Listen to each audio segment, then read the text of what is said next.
اللي رجع من الموت في ليلة سودة كان الجو هادي وبارد والشوارع فاضية، غير صوت الريح اللي بتعصف بين النوافذ المكسورة. في حارة قديمة من حواري القاهرة كان في بيت مهجور الكل بيقول عليه مسكون، محدش كان بيقرب له، خصوصا بعد ما اختفى فيه واحد من زمان اسمه سعيد. سعيد كان شاب عادي جميل وحنين، لكن كان عنده فضول زايد عن اللزوم. دايما بيحب يستكشف الأماكن الغريبة، خصوصا اللي الناس بتقول عليها مسكونة. في يوم قرر يدخل البيت المهجور ده عشان يشوف الحقيقة بنفسه. دخل البيت وهو قلوبه بتخبط جامد، والظلام كان بيغطي كل حاجة حواليه.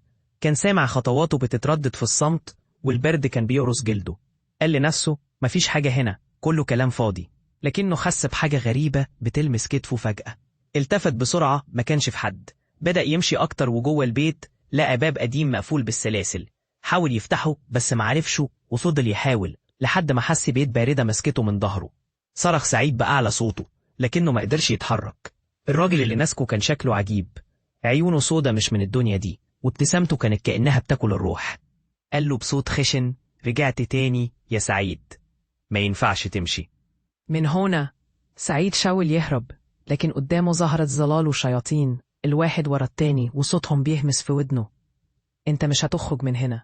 مرت ساعات أو يمكن أيام. سعيد كان محبوس في عالم تاني، عالم بين الحياة والموت. كان بيشوف أهله وأصحابه، لكن هم ما كانوش شايفينه. كان مجرد شبح بيتنقل في العتمة.